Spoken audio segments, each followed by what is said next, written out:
Guys, welcome back to my channel. তো আমরা আজকে এসেছি কলকাতা ইস্কনের রথের মেলাতে।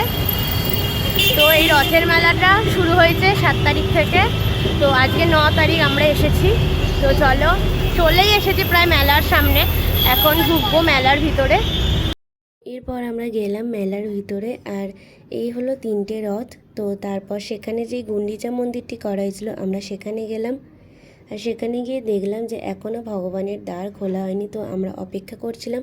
তো এরপর টাইম হওয়ার পর ভগবানের দ্বার খোলা হলো, আর আমরা সবাই সুন্দরভাবে ভগবানের দর্শন পেলাম।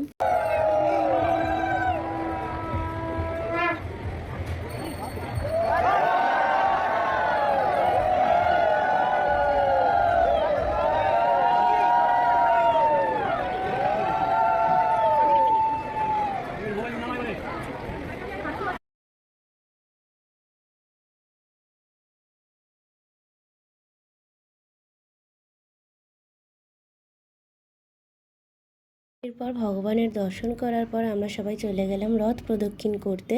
তো সেখানে কিন্তু রথ প্রদক্ষিণ করার শুরুতে সবার হাতে একটি করে জপমালা দেওয়া হচ্ছিল। তো সবাই সুন্দরভাবে ভগবানের নাম জপ করতে করতে রথ প্রদক্ষিণ করছিল, আর আমরাও জপমালায় নাম জপতে জপতে ভগবানের রথ প্রদক্ষিণ করলাম। এরপর রথ প্রদক্ষিণ করার পর আমরা চলে গেলাম ভগবানের প্রসাদ পেতে। আর এখানে কিন্তু যত দিন এই মেলাটি থাকে রোজই ভগবানের প্রসাদ দেওয়া হয়। আর এরপর আমরা সবাই প্রসাদ পেয়ে বাড়ি চলে এলাম। Bye bye.